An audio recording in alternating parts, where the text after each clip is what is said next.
Would you like to learn how to make these beautiful golden Kleinur, the Icelandic donut? Beautiful, fresh for your family. You'll love them. Stay tuned to the next episode of Hilltop Stovetop.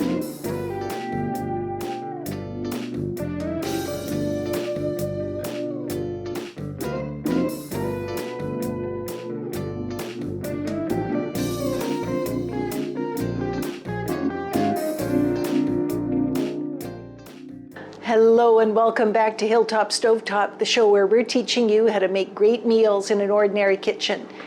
Today we're going to be making Kleinur, which is an Icelandic dish, which is like a kind of a donut, except it's not round. It's kind of diamond shape.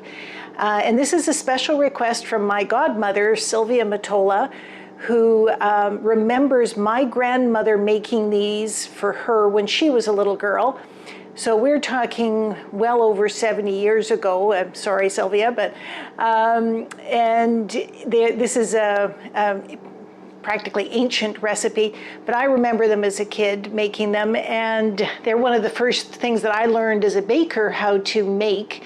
And I remember making them for my dad and him sort of standing there with his cup of coffee waiting for them to come out of the fat as they cooked. So it does involve deep frying, which I don't normally do, but I'm making a special exception here. So I've got the fat on the stove, it's melted, but it's not up to heat now. I've turned it off while I'm doing the mixing. Anytime you're dealing with fat, of course, you want to be extra careful. You'll notice I've got the lid standing by, safety first when you're dealing with fat. And this isn't the kind of thing that you want your little kids around jostling while you're cooking them. So we're going to start off with our regular ingredients.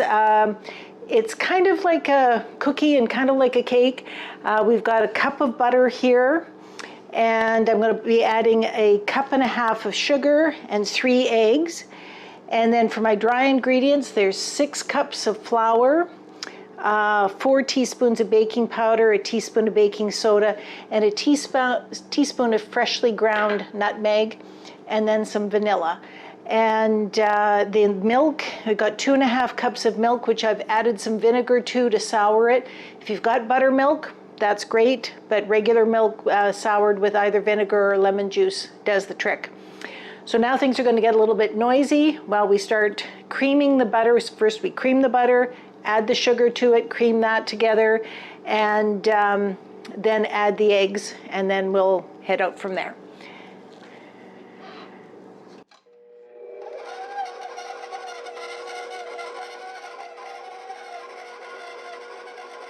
And of course, you do want to stop from time to time to scrape down the edges of the bowl.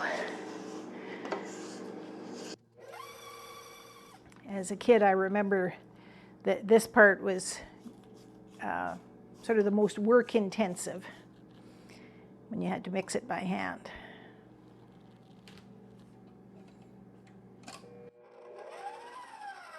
Okay, now, so for the flour, I've got 6 cups of flour. I'll add in the 4 teaspoons of baking powder, teaspoon of baking soda. And anytime you're dealing with soured milk, that's when you want to make sure that you've got in the baking soda as well as baking powder. And then, of course, our freshly grated nutmeg. And we're going to sift all of that together.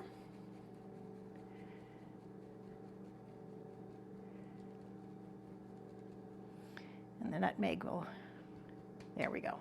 So by sifting it together, that means that your baking powder and baking soda are distributed more evenly throughout the flour. And then we're going to add in the flour and alternate it with the milk.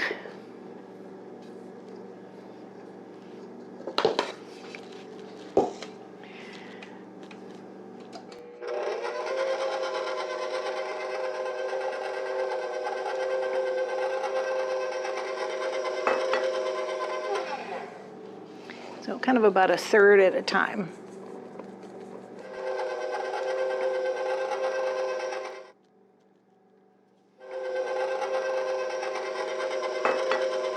All right, so we've cleared the Dex reaction here, and I'm going to put maybe about half of the dough out at a time. You notice I've got lots of flour on my pastry cloth here. I don't want anything sticking. And we're going to put a lot more flour in on top of that.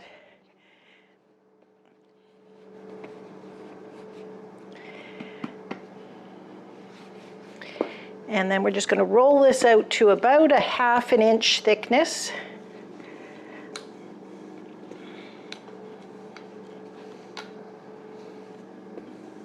There we go.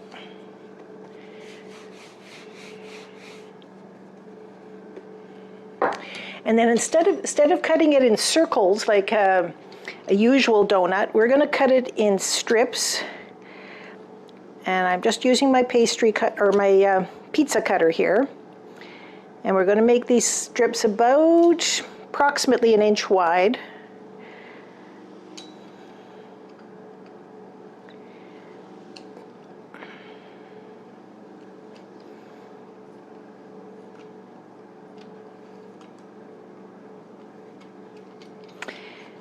And then we'll take the ends off. And then each one of these strips,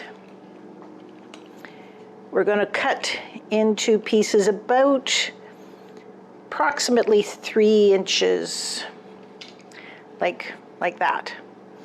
And then each one of those you take and you cut a little hole in the center, and you just turn it inside out. So you got a little twist in there. And that's how you make them. So this one's going to be a little bit on the skinny side. And I don't ever remember any two of them being exactly the same.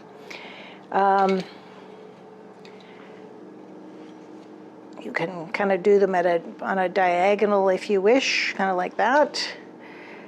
And then these odd pieces you're going to throw back into the mix for your next batch.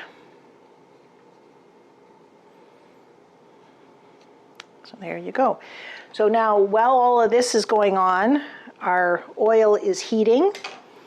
So now that I've got a few of these ready to go, we'll move the cameras over to the stove. I am going to do everything on the stove versus my induction cooker today, because I want to have a little bit more control over that hot oil. Okay, so we've got our first half formed into the Kleinur, and our oil is heating up. I have a thermometer in here. We want it to be at least 350 degrees, which maybe a little bit less because it's starting to smoke a little bit, so we know that that's about ready. It's just on the edge of the deep frying part. And we're going to start off with just a few. Now, what will happen is as soon as we put this dough in, of course, your oil will lessen in, or will reduce in temperature. So we don't want to put in too many at once, right? So you can see here, we're into that deep frying section. And when you're putting stuff in, push it away from you and be very careful.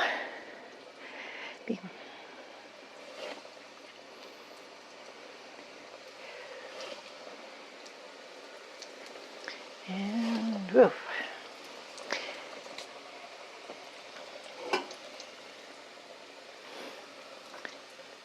And then we want them to be nice and golden brown, just a couple of minutes on each side, but you do want to turn them at some point. So, and I'm only putting in 4. I could maybe put in 5 or 6, but I'd rather err on the side of caution. You notice I also have a pan over here with some paper towel in it, just so when we're done with these, we'll put them into that, so let the fat drain off of them. Type of fat that I'm using here is just some Crisco shortening, and but you can use lard as well. So there we go. We're just going to turn them over.